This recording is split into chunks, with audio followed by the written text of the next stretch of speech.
Hello, everybody. Welcome back to my YouTube channel and welcome back to the podcast. Today, we have a very special guest, Alex Kjorven, who is the Chief Product Officer at Ourboro, which is a Toronto real estate investment company. We're going to talk a lot about that in a few minutes, is here with us today. Welcome, Alex. It's so nice to have you on board. Thank you so much, Randy. Pleasure to be here. When we chatted a little bit briefly last week, we talked a little bit about Ourboro. But before we get into that, I should just give you a little bit of background here. You're a graduate, I see, of Rotman Commerce at the University of Toronto. You got Going way back. Yeah. You got a master's degree in environmental science and management from Ryerson, and you've held a number of senior management roles in various nonprofit and for-profit organizations. And today, as I mentioned, you're Chief Product Officer at Ourboro. So that's a lot. And thank you for being here today. We talked a little bit about it. And actually, me being an old school type of guy, I had a little bit of a hard time wrapping my head around the concept of Ourboro. Basically, and correct me if I'm wrong, but my understanding is that it's an equity sharing company, so that if a buyer of real estate doesn't have enough down payment, for example, Ourboro could come in and give them some money. It's not a loan. They're not loaning money, but becoming sort of an equity partner in buying that property, whether it's a house or condo. Is that sort of what it is? Sure. We should have you pitch it. That's a good, very simple summary.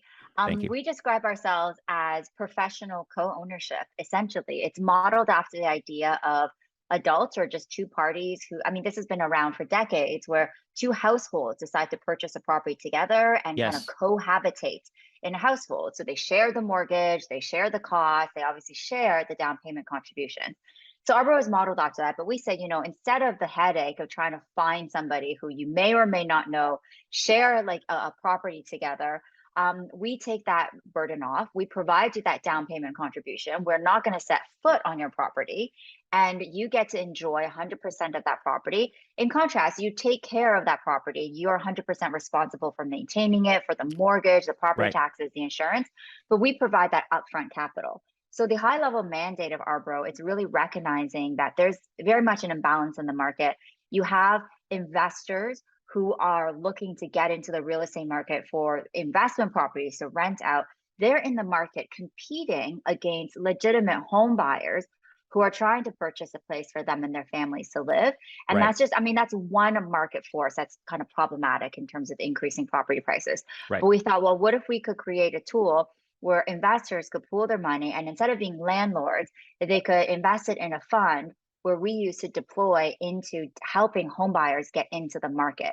Almost all of the members of Ourboro come from social impact backgrounds. So we're very much predicated on the idea that real estate has been one of the most stable forms of wealth creation for decades. Yes. And more, there's just this increasing divide between those who have access to real estate Oh, and those who do not. that is It's so becoming true. so problematic. If you look at the trajectory of retirement savings and like the trajectory of net worth at time of retirement for the current generation, it's becoming a real problem. Absolutely. And in spite of the fact that the market has cooled a little bit, which is something, markets go up and they go down, but the Yeah. overall trend is definitely up, and it's been going up for decades and decades. Exactly. The arc of like real estate has favored those with capital and has Right. favored those who have access to generational wealth, quite frankly. And then once you get into that real estate train, you have Yep. access to that wealth and you get to reinvest. The, Yeah. the biggest problem we have as realtors is that for a lot of buyers up to now, up to the present day, is that because prices in the GTA are so high, they really are. And you know this better than anyone, I'm sure, that you cannot buy a house under $1 million. You're looking at $1 million plus for a house. Even townhouses are close to $1 million. Even It is, yeah. even a modest condo, you're looking at 600 or thereabouts for a smaller type of condo. And a lot of younger buyers, especially, just don't have the down payment for that. Certainly not for $1 million house where you need 20%. You need 200, Exactly. 200,000. 200,000. Who has that? Now they might, if maybe they've got great jobs, it's a young couple and they've got maybe 50,000 saved, maybe. But let's say they're 150,000 short. They need 200 to make that 20% down, but they only have 50. So your investors would come in. You must have some sort of a process where you take a look at that house and make sure that it's good value for money, I would assume. And Yeah. they would then not loan these buyers 150. They would come in as like an equity partner, They would buy that house together. And then at the time that the house is sold, they would divvy up the proceeds, divvy up the profit. Hopefully there's a profit. Or I also read in your literature that, because it can't go on forever, that if it reaches a 10-year point, then the original buyer would have to buy out Ourboro investors. Exactly. It's for a 10-year maximum. Our co-ownership period is for 10 years. A slight tweak there in the sense that there is no they, like they're not, which is a really great question, or just a topic to clear up, is many home buyers think we're like a matchmaking platform. We're matching home buyers with investors in a way, but we're not. So we've done the legwork. A big part of the operations of our company is actually an investment management function. So we've created a fund structure where accredited investors, family offices, high net worth individuals can invest into that fund. They're LP unit holders in a fund. Then Ourboro, as the investment manager, we deploy those funds into properties. So our investors are never involved in the day-to-day transactions of deciding whether or not they want to invest in any particular property. Our investment team does that. So it makes it a lot more streamlined. And to your point about vetting properties, that's one of the great value adds. We are quite diligent in pre-vetting specific geographic regions, obviously, and also on a transaction basis. Like for you as a realtor, we do have some requirements for partners, like realtor partners that work with us in providing certain information that Ourboro's needs in order to evaluate the property. But other than that, it's quite seamless. It's no different than if you're buying a property on your own. You don't have to feel like we're there looking over your shoulder to make sure we're not viewing properties with you and kind of doing the walkthrough and checking all our boxes, etc. You don't do that? Oh. You would think at one point, believe it or not, at one point we did have it in our process. And I think one of our investment team, or one of our co-founders, actually, Nick, we had it that he would go visit these properties in person. Very quickly realized that is not a sustainable thing that we're going to be doing. How wide an area do you serve? Is it just in the GTA or Ontario, or how far do you go out? Great question. So our product right now is for the 7 regions of TREP. So the GTA, as defined by the 7 regions of TREP: Durham, Dufferin, Simcoe, Toronto, York, Halton, and Peel. We do have plans to expand to potentially Kitchener-Waterloo, Guelph, the Cambridge, Hamilton, and London as early as early 2023. Excellent. Nothing firmed up yet, but just we do get a lot of questions. When are you expanding? When are you expanding? So that's the thing, earliest 2023. But yeah, we're very much in the GTA at the moment. Excellent. So who goes on title? The house gets purchased. Ourboro invests a certain amount of money as part of the down payment. The deal closes. Who goes on title? Is it just the original buyers, or how does that work? It is just the original buyers, but I think before getting into some of the technicalities, maybe for the sake of your viewers and your listeners, let's unpack equity a little bit, because I'm not sure that, people comes from so many different understandings of that concept of how we share equity. So it's really important. I want to make the distinction that when Ourboro contributes towards a down payment, our equity share is purely dependent on the total down payment amount, not the total purchase price. Right. So say on that $1 million property in your example, you need a $200,000 down payment. And that couple that you mentioned has $50,000 saved. They're contributing 5% of the purchase value, but they're contributing 25% of the down payment. So, and then Ourboro in that example, if we contribute 150 to get them to that 200, Ourboro is contributing 75% of the down payment. So then our equity share is 25-75. And then when the property is sold, we split the total equity. So total equity is original down payment plus increase in purchase price. Right. So that's all that we split. Many people think Ourboro owns 75% of the property. So when I sell my home, they're going to take 75% of the proceeds. No, the bank will probably take most of the proceeds in terms of what's on your outstanding mortgage. And then whatever the homeowner has paid towards mortgage principal, they get back. What we end up splitting is just the original down payment amount plus any appreciation, if any.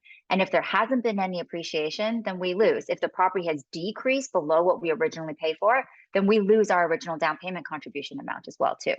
So that's the equity split model that I think is really sort of important to clarify before we talk about, who's on title and whatnot. Okay, I'm a little slow. Sometimes it takes me a while to catch on to these things. So, keeping that example in mind. So it's 75-25 in terms of percentage of the down payment. Let's keep the math simple. The property's purchased for $1 million. It's sold net, let's say, for $1.1 million. So it's gone up $100,000. Yep. Okay, $100,000 capital gain. What portion of that $100,000 capital gain would Ourboro take out? Great example. So let's look at calculate total equity. So the original down payment of 200,000 Right, plus the 100,000 of capital gain or profit or right, appreciation, however, whatever people call it. So right, that's 300,000 is the right. equity total, is the Correct. total equity to be split. So then Correct. Ourboro shares 75% of that 300,000. Okay, I got you. I got you. Yeah. So All right. what is that? Just over two something? Yeah. Yeah, yeah. No, I get it. I get it. That's a very interesting model, and you know what? Something like this would never come up in a depressed real estate market or a market that was very slow. In other parts of the world, the Clevelands of the world, where the prices just never go up. But here in the GTA, especially, where we have been on like steroids for a decade or more, that is a single. You talked a little bit about the bank of mom and dad, about generational wealth. That Hmm. is probably the only way, or one of the very few ways, that buyers, especially younger buyers, can get in these days. Yeah. Their Yeah. parents have some sort of, taking equity out of the family home, that sort of thing, to Exactly. help them out And it's without. not even when we talk about people who have access to generational wealth, you get the idea that these are, like rich kids with rich parents who are taking money out of their trust funds. No, these are like hardworking parents who are Yep, taking equity out of their homes to in help out order their to help fund exactly. help So their that kids. there's a strain on their retirement and their savings as well Yep. too. A recent National Bank of Canada study came out that the 2022 version in terms of affordability is that it takes an average household or an average person 32 years to save for a non-condo home in Toronto. So they're using 32 a years. 32 years. So they're using a 10% savings rate and a household a income of 88,000, like an individual income of 88,000. So obviously if you're purchasing with a partner, then you can take that amount of time and cut it in Right. half. But still, even at 16 years, No, that's it's right. And crazy. the only way people are doing it sooner is because they have that injection of capital from family. Right. Usually. That's right. Yeah. Yeah, that's very interesting. Very interesting, because it has been a problem for, so you have well, you have an idea, but this is stuff that we as realtors run up against and mortgage brokers run up against on a daily basis. It really Yeah. is. And Okay, you it's see very this interesting. divide, this increasing divide. Our model has been quite popular amongst the newcomer community as well, too, which like just proves the hypothesis. These are communities of folks who don't have access to generations of real estate ownership, right? They don't have Right. family members who have owned real estate and can take out equity to help fund their down payment. That is absolutely a valid point. Absolutely. And there's certain types of people, newcomers to Canada, who have a lot of money, but most of them are just like you and I. Well, I don't know about you, but normal people. Okay, you probably got tons, uh, but no, most of them, they come in and they're qualified. Especially these days, immigrants are typically really well educated. They've got MBAs, and some of them Mhm. have tons of money, but a lot of them don't. And they must take a look at our prices and just go, "Wow, what do we get ourselves into here?" Mhm. Uh, Or they're purchasing with many households are yep, purchasing a property together. Yeah. yep, that's for sure. Yeah. Now, I was reading your some of your literature here, and you've got a couple of things. You've got a complimentary home maintenance program and Yes, we and a love rent it. and a renovation credit program. Can you tell me about those two things? Yeah. So one of the things that I'm quite proud of, like, as head of product in terms of working to craft the logistics, the mechanics of our co-ownership model, we work so hard to try and create these programs. And the terms and conditions of our program is such that the incentives of the homeowner are very much aligned with that of our investor. If Hmm. there's something that would compromise our investors' return on the investment, most likely it's something that the homeowner should be disincentivized towards as well too. So along the same lines, our bro tries to introduce programs and services that helps encourage homeowners to do the things that would increase the home value. So a few of these programs you listed are under that umbrella. We have a fabulous partnership with a home maintenance company called Caboodle. So Ourboro actually pays for semi-annual home maintenance visits for all the properties in our portfolio. I mean, obviously buyers opt into this; they don't have to, but like, Excellent. why wouldn't you? Everybody does. Right. um, so Caboodle, the company, will actually come into your home twice a year. They'll do basic like home maintenance checkups. They'll change your filter, like replace the batteries in your smoke alarm, but they'll also do like this detailed, almost like a home inspection, looking at what are the things that you need to look out for your home? How do you prepare your home for the upcoming season? What are some repairs that you may need to start saving for? So they give you like a report on your home. And so Mhm. homeowners feel a lot more supported and a lot more informed around how to take care of their property. And they do that twice a year. So that's one example, this complimentary home maintenance program Excellent. that we offer our homeowners. Yeah. That's excellent. I mean, Yeah. like you say, who wouldn't take that? That's a wonderful Yeah, and thing. even if you're already a homeowner, I'd recommend you check Uh, out Caboodle. They provide a great okay. service. Okay. I We'll use put, them myself. okay. Well, I'm going to put a link underneath the video here on YouTube and also on the podcast to your services, and we can include Right. Caboodle on there as well. No problem. That's great. That's a great idea. It really is. Plus, you're protecting, in a way, you're protecting your We're investment. protecting our investment. Exactly. And we know Right. from feedback that home maintenance is one of the most daunting things that new home buyers Oh, face when they're in their property. I've been there. Like I've had, a leaky pipe a few weeks after moving into my new property and being like, WTF. And not knowing, well, who to it can be call. super. And a newer house is great, but let's say an older house in Toronto where Yeah. it might be 80 years old, you don't know what's down there. Yeah. And if you start messing around Exactly. with plumbing and electrical stuff, it can become a real nightmare. That's great. That's a Exactly. great idea. Now, what was the other one? There was the renovation. Renovation. Yes. Yeah, Right. so this is a popular one. So a lot of Mm, home buyers want to do work to their home. right. We do have, eligibility criteria in terms of the buyers we work with. I mean, that's on the list, listed on our website, and they're quite straightforward. But we also have like very broad strokes criteria in terms of property. So as one example, we don't invest in like tear down properties or fixer uppers. They're Okay. just not like economic. They're too high risk, and they're just Right. not the greatest economic. The economics aren't that great for the homeowners, Right. because they're investing such a large amount of capital for only just split some of that appreciation down the road, right? So we, Yep. we strictly don't do those. But that said, a lot of homeowners, they may want to do like a kitchen reno or finish their basement as an example. So we say like, of course, and we want to incentivize homeowners to make the investments that increase the value of the property, but obviously find a way to compensate them for the expenses that they take on to do that. Right. So our renovation credit is just that. If you're looking to make a material improvement to the property that you think will increase the value of the property, you submit a request, and we will look at the renovations you're planning to do and assess whether that renovation will indeed increase the value of the property, or is it more just like, an aesthetic change that's kind of Mhm. for your own taste sort of thing.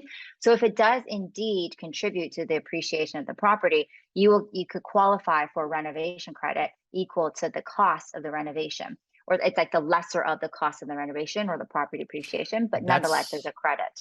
that's very fair. I mean, typically a very popular thing is to put in a basement apartment. That's huge, Of especially, course. yeah, and Yeah. that definitely increases the value of the house for sure. Yeah. And even for actually, that's a really great example, because one of our requirements is that our homeowners have to be the property that we co-purchase together has to be the primary residence of the occupying owner, in the sense that we don't co-own Ah, alongside investors. They can't use it as purely a rental property. But okay, okay, so long as you're living in that property and it's your primary residence, if there's a secondary suite that you want to rent out for like income generation purposes, right. they're more than welcome to do that. In fact, they will keep 100% of the rental revenue for that as well too. Ah, okay. That's very fair. Very fair. Mhm. We get Okay. that a lot. We get that a lot. The feedback is that our model is very fair. Well, that's fantastic. And again, it took me a little while to wrap my head around it. I kept thinking, well, it's a loan. Is it like a second mortgage? No, no, it's nothing like that. It's We're a co-owner. you're a Yeah. co-owner. It's equity sharing.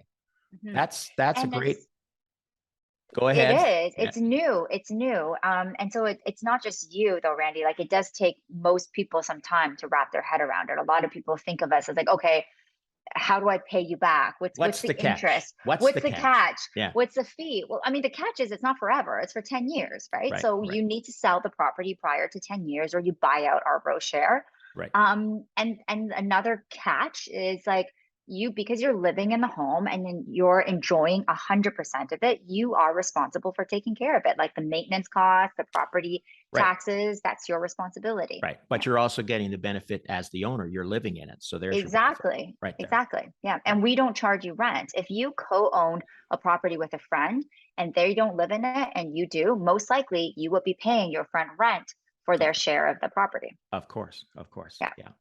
Very interesting. And how long have you guys been around? How long has Ourboro been in business now? So our company's inception since 2019, Okay. and we've been like we've done pilot programs, been quiet, we stealth mode for a while, but we really came out into the market like guns blazing in terms of marketing and whatnot. Just in the beginning of this year, in spring of this year. So Well, you may see us, yeah, subway posters, radio, etc. I'm going to look. Let me tell you, I'll be looking out for that. I know there's a big conference coming up in November. OREA, the Ontario Real Estate Association, is having a big conference. I believe it's called Realty Plus down Yeah, Realty Plus down at Exhibition Place. And I we'll know be there. you'll be there. You're going to be in the trade show. I'm going to come looking for you. Let me tell you. So that's We'll have a fantastic. table. That's a big. So if anybody listening to this is in the industry and wants to go, and there's some big time speakers. I Oh, believe for sure. Bill Clinton is going to be talking there. So that should be quite the event. And I'm going to Yeah. definitely check you guys out in the trade show for sure. It's this So, post-COVID emergence of doing, trade shows. And in real life, I was saying to you earlier, Randy, that we're hosting our first in-person event in 3 years next week, you like know an what? Ourboro open house. Yeah. I think people are still kind of in shock. I mean, it feels like COVID's over. And I'm fully vaxxed and everything, Hmm. but I think people are still kind of slow to react. Some people Yeah. have gone crazy. They've gone out and gone on 3 trips this year because they just felt bottled up. I know I felt bottled up Hmm. for the last 2.5 years, but I think we're still not. I think psychologically, I think there's still some damage there, and we have to come out of it. Yeah. It's going to take a little while to And do. some of it may be here to stay. Like, I think a lot of it will Uh, be part of the norm. I mean, you kind of circle back to real estate, but you see this mass exodus from these like urban centers and a lot of the demand or the lift in some rural markets in terms of real estate. That's all from I remote wonder. work. Yes, I wonder how that's going to work. I've had my own clients here I'm in Mississauga, and I've had 2 years ago, I had 2 separate, unrelated, unconnected clients move to Cambridge, Ontario. They Okay. Yeah. sold their places here, and I had to help them. I became the office expert in Cambridge, something I normally would never do. But these people said, "No, we need you. We need you to help us." So, but that's a trend for sure. And they're working from home. They're working from home. And my question to them was, I was kind of playing devil's advocate in both cases. What are you going to do now that you're here settled in beautiful Cambridge, which is a lovely place? What are you going to do if you can no longer work from home and your business is in Etobicoke? What are you going to Hmm. do? Are you going to drive in from Cambridge every day? They said, well, we'll do what we have to do. We'll cross that bridge when it comes. But I Yeah. think you're absolutely right. And it's happening, but that's why these the footprint of the GTA is kind of expanding because Oh, people have always been moving further and further away from the yep, core, so long as it's within commuting distance. yep, So even in this, like, and it's happening, like workplaces are mandating return to office, 2 days a week, 3 days a week. But yes. families who live in Cambridge, they can justify 3 days a week Well, commuting into the I city. mean, I don't know. I can see Milton. I can see Hamilton.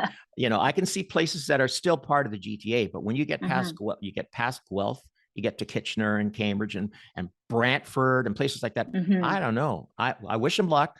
I wish them luck. But if it's a It's quite the snowstorm, commute, yeah. and yeah, you got to come in on that highway in a snowstorm. I don't know how that's all going to Well, play this out. is, I mean, the plug for the environmentalist side of me. It's like that's where it's incumbent on governments to build that infrastructure for like Yes, regional transit. It just becomes Alex. huge. Yeah. Alex, you are right on. That is the fundamental thing. They've started. They're building a couple of Hmm. subways. That's great, but they need to do so much more. They really do. Yeah. Yeah. And I think one of the things they don't take into account is the time factor, where a lot of people, if you're living out in Ancaster, it's not so much. It's convenient. You can still get on the GO train. It may actually be easier than driving in, but Hmm. you also have to look at the time factor because not everybody works right by Union Station. Maybe you have to Right. take the subway up to Yonge and Eglinton or something, and that Hmm. adds to your time. And a lot of people just don't have that much time, Hmm. Yeah. both there and back. So it's an Yeah. interesting world we live in. I'm a big fan of the Go. I bet you are. That's Yeah. right. Yeah. So, well, this is a great talk, and I think it's a great, great concept. I think you guys are going to do really well. And I'm going to share something here. I hope I'm not going to embarrass you, but Oh I, dear. I I was checking out your profile Oh, on right. LinkedIn and others after we talked last week. And I understand not only are you a financial whiz and a real estate whiz, but you are Hardly funny. also a very accomplished artist. I saw some of your artwork and you have a website dedicated. You're a fantastic painter. You really are. Thank you. Thank you so much. It really is a passion. And I was saying to you earlier, it's how I I channel my climate change rage. So for those who do, I paint glaciers. I paint glaciers that are melting and are disappearing because of climate change. And that's kind of like the messaging behind my art. It's a bit of a visual time capsule in a way. And I derive a lot of joy from painting. How do you find the time to do it? I mean, you have a family. I know you have a family. How do you do it? I do have two very young kids. So the painting is done off, honestly, Randy, sometimes I don't start painting till like 11 p.m. at night. And I'm like, and I'm painting Where's till like Alex? 1 in the morning. Yeah. Good for you. Well, you have a definite Exactly. talent there. I'm not just saying that. You really do. It's like Thank you so amazing much. stuff. You're going to be in, if you haven't already been, I'm sure you're going to end up in some galleries somewhere. I'm certain of that. Very well done.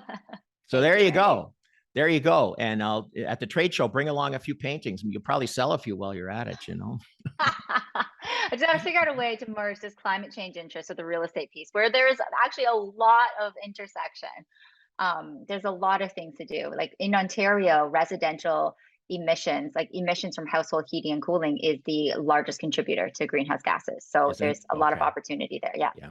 No, we have to do something. I mean, a lot of people, the people just, they don't care, I think, is the biggest problem until you start to see, and I never talk politics and I never talk religion, but, and this is a little bit political, but I think you'd have to be a complete idiot to deny climate change. I mean, if you look around, we just finished one of the hottest summers ever, which was great. I mean, this is Canada. To have a hot summer is great, but we had like 100 days of 30 degrees plus.